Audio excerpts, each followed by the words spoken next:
Good afternoon.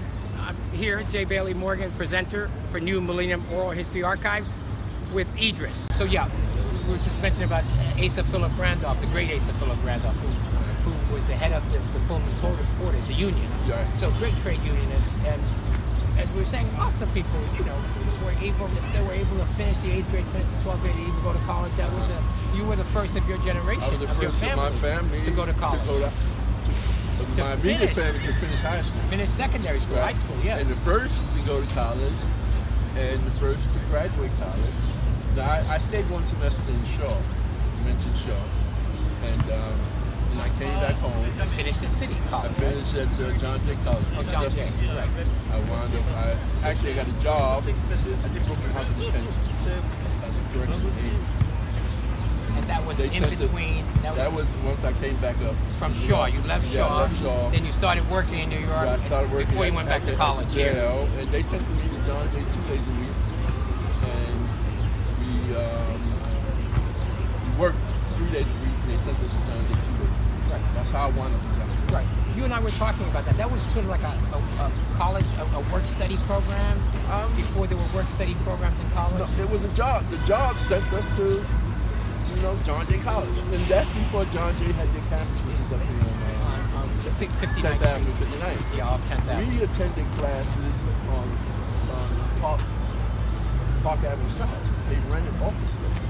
Right. That's where I first attended classes there. And at some point, that first year, they got the campus, and we moved everything up to 59th Street. Okay, the main building, 59th Street. Did you say you were there? I went to Harron High School, which is across from John Jay. Yeah. So when you were at John Jay, I was in secondary school. I was in high school at Harron High. Okay. Harron was behind what it still is. It's a hospital. What hospital? St. Vincent? Not St. Vincent. St. Vincent was down in the village. It's Roosevelt Hospital. Roosevelt, right. That's right. Roosevelt Hospital. John Jay's across the street from Roosevelt. Roosevelt's still there, of course. Roosevelt's still there. Hospital. But now, John Jay, Harron High School's not there anymore. Harron High School there. John Jay took it over. Right. Well, That's the it's main. No longer, it's no that's longer, the main John Jay campus. Right. The old Harron High School. That's right. That's And the Harron main High campus. School. You guys go up in there. They did a marvelous Oh, I've job. been there. I've been there for some big political gatherings. Yeah, they rent out the space on the 11th Avenue side. Right. I entered through the 11th Avenue. I've entered through the 10th Avenue side too. But I went to high school there. Okay. Yeah, so it's so wild. But I'm talking about the renovations. Oh yeah, it's high tech. It's high tech. Well, John Jay gets a lot of. They get money from Secret Service. They get money from all the law enforcement. So they never, whenever there's a funding issue, they never have a problem. Because it's John Jay College for Criminal Justice, Criminal Studies or whatever. Yeah, right. Yeah. Justice. John Jay That's College right. of Justice. Yeah. And I played on John Jay's first basketball team. Did they have a team to speak of though? They had a club. Oh, okay. When I got there, they had a basketball club. Remember, that was the first year we moved. We didn't have a facility. We had space on Park Avenue.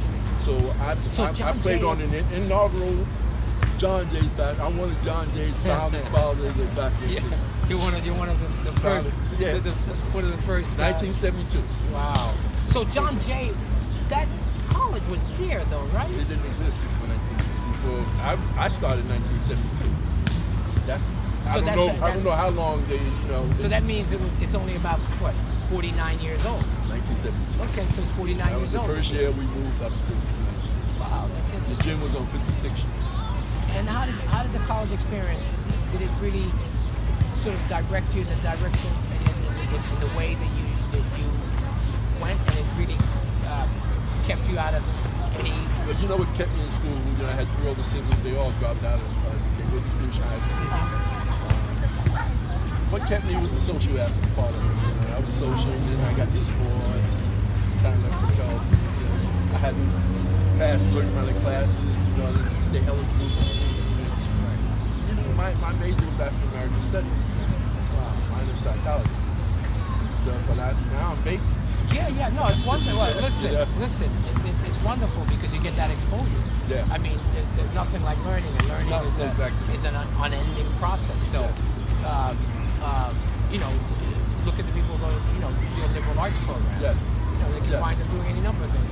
I taught for a while. It gave me the ability. I got the bachelor's degree, and I taught in junior high school in Brooklyn. I substituted in my old high school, Boys and Girls High School. You know, so I did that. I coached basketball. You know. Were your siblings who were older who didn't finish, were they able to negotiate their way through life and avoid Well, some my of the challenges? three oldest was 2 boys and 1 girl. The oldest is a girl, Deborah, who's still alive. Now the oldest boy, Dennis, he died in 2013. He was a Vietnam cat, sort of. You know, So he was wounded in Vietnam. Well, yeah, he got in some trouble and they gave him a choice: go to Vietnam or go to jail. Which they were doing to a lot of. Yeah, we just young interviewed black a friend of mine who's in a few plays with me, and that's sort of it's very interesting. I mean, you know, they I mean, gave you a choice. is it better than going to prison I on don't some know. level? Well, on an immediate level, because there's so many Yeah, that's casualties, right. man. That's So right. many brothers came back. Casualties of The ones that didn't make it back alive came. My brother was. I don't think he ever recovered from it. How In terms of long did he see? spiritual? You know? Because those brothers committed a lot of atrocities over there. That's right. You know, the PS. Now they're talking about post-traumatic, PTSD, whatever they call it. And but they weren't talking about that stuff like that. That's right.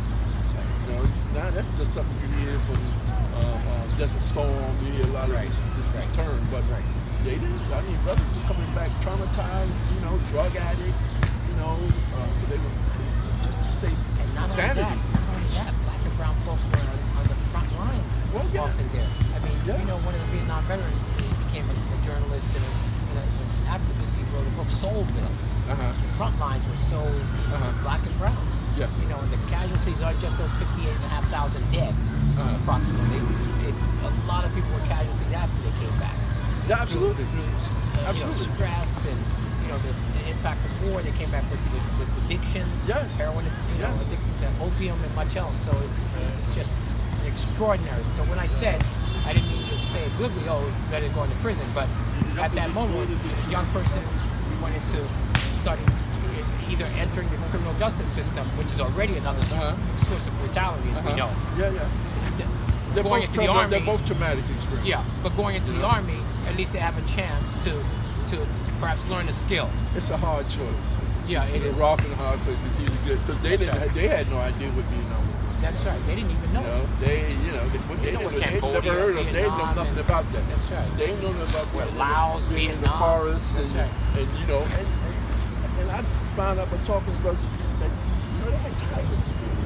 So you're not just worried about being you're in deep, thick bush, and you hear something, the things rattle, shake, and could be a bank attack. I know, it's just unbelievable. It's unbelievable. So it was it's he wasn't messed up, but he didn't stay as long as some brothers did repeat tours. He was there a few months before he got wounded. And the injury was bad enough so he didn't have to go back.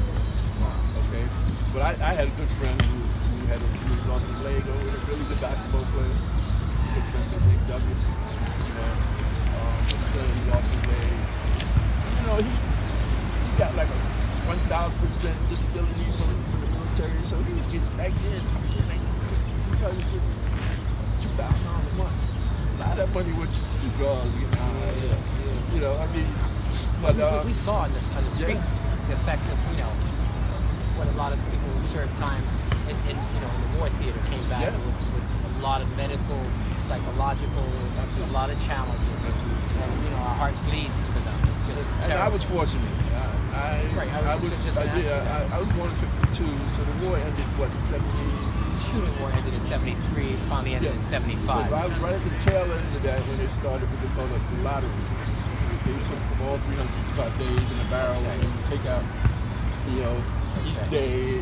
And if your birthday came, if they picked your birthday and it was like in the 300s, they never got to your birthday. What's interesting is that you were 18 and 70, so from 1970 on, for the next 3 years, you were technically eligible, up until 72, is when they were doing the draft.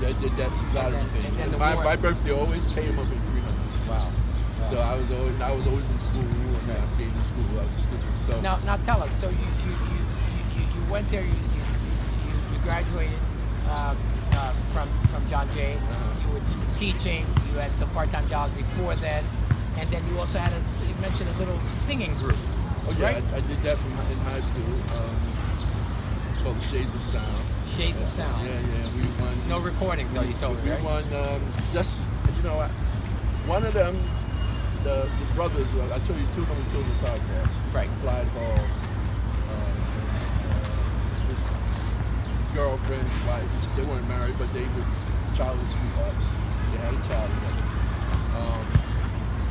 Yvonne was her name. Yvonne Thomas. And they were killed in the car crash in 1976. But Clyde went to Boys High. He recruited me because I used to sing in the Boys High chorus.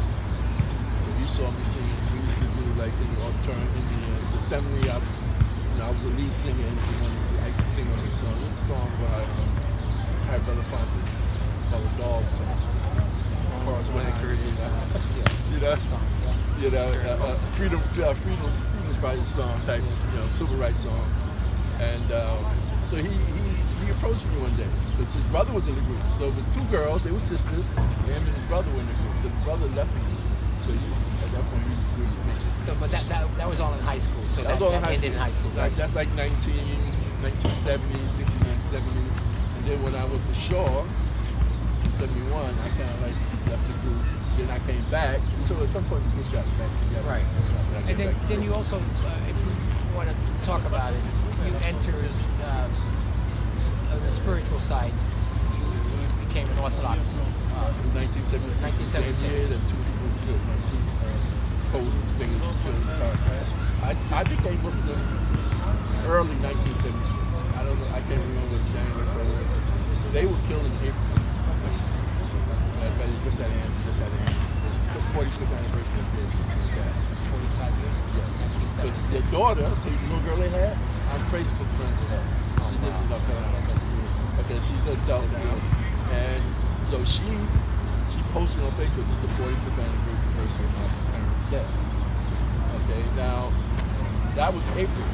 In May of that year, my grandmother died, my father's mother, who I was my father's first child. That was her only son. So she doted on me. I was like, so she died. She died 1 week, exactly 7 days later. So my now father this died. happened all within after you entered. After. So those people died. My grandmother died. A week later, my son died. My father. Wow, that's incredible. So four people. So Islam became a pillar for you. Absolutely. And that helped you get through. Absolutely. Those my life changed. Those major losses. I was into music and right. No, that's interesting. Did a 180 degree thing. I just. And you left all the secular stuff behind. Pretty much, yeah. Something like, I think we mentioned Cat Stevens. Right, Cat Stevens. He left his music. He's a well-known. He became Muslim. He was a big pop artist. Yusuf Islam. Yusuf Islam. He's based in England. Yeah, he gave up his guitar. He gave up his music. But I told you he's gone back. He did a number of concerts in the last 3-4 years. Well, he picked his guitar. From what I understand, he said he was, he knew about the music, he heard about the problem with the music in this time, so he gave it up. But then at some point when he got more grounded in his Islam, and he wanted to reach people. Yeah, he thought he could reach people and help build this beloved community. Yeah. We're probably going to do another segment with you going forward, and we'll probably do it in Brooklyn with you, but after the summer. But I want you to just, tell us what you look forward to in the future as we sort of wrap up this segment here. Time has evaporated faster than we thought. But talk about what you envision, for yourself, your community, going forward. And building a beloved community. Well, let me say this. I'm really into history. That's my hobby. My major is African American studies, and it didn't so much focus on African history, but African American. Absolutely. Black psychology. We did black sociology, African American sociology. And I'm saying our position in terms of what's going on with the politics in this country, how right now, as we stand here speaking, they're trying to roll back the rights to vote. So, when they, about over 150 pieces of legislation yes, coursing their way through state legislatures in about 26 or 28 states. Yes. It's phenomenal. Listen, we as a people, are going to really have to make some tough, look at this thing. See, I look at things from historical. I look at what was going on in America in the 1850s before the Civil War. What was going on out in Kansas. This is where John Brown came out of Kansas. They called it Bleeding Kansas because they tried to turn Kansas into a slave state. The decision was either be a slave state or a free state. And that inspired the great John Brown, who was John killed. Brown was out in Kansas. That's right. And he came east. And he tried to Harper's Ferry. That's right. He killed slavers there, and then he went to another state. And they finally caught up with him. He was killed on 2 December 1859. Yes. The great John Brown. But that was 1859. That's right. The Civil War started 2 years later. Because his idea was to kick off the Civil War. Start it off. Well, he did. It's believed that was one of the sparks. Yeah, exactly. So when I look at what was going on 1850s, how the Congress, the Senator, the fugitive slave law in 1850. The Senator, what's his name? Present day in the or in Senate. the past? In the Senate. Now? In the Senate, 1859, he took his cane and almost beat Sumner. He beat Sumner upside and killed him. That's right. He almost killed him. On the floor of the Senate. Yeah, on the floor of the Senate. On the floor of the House of Representatives. Yes. That's right. Someone was caned. Yes. And there were other. Well, Charles Sumner was caned by Brooks, was the last name, the guy from South Carolina. The senator from South Carolina, Charles Sumner, was from Massachusetts. That's right. Now that type of violence. Now, what happened January 6th? Listen, they ain't talking about it, but I'm wondering how many senators were involved with. Well, but it's going to come out. They were giving them tours on where to get to. We believe that there were congressmen and senators involved with that, who were quite possibly involved, and it's necessarily going to come out. This thing is going back to tribalism. That insurrection on January 6th of this year, 2021, was an anarchic outburst, and just a nasty, ugly, satanic incident. And you know what? You and I have so much more to talk about, and we will. So we thank Idris for taking the time out. We're going to do another segment. We're going to do it in the Republic of Brooklyn with you. All right. But we want you also, we talked about that off camera. You're going to leave. We want to have some of whatever pictures and memorabilia you want to be included in this edition of this interview with you. So for New Millennium Oral History Archives in the world, we thank you for coming down, and much peace and love to you and your family. Thank you for having me. Thank you very much, Idris.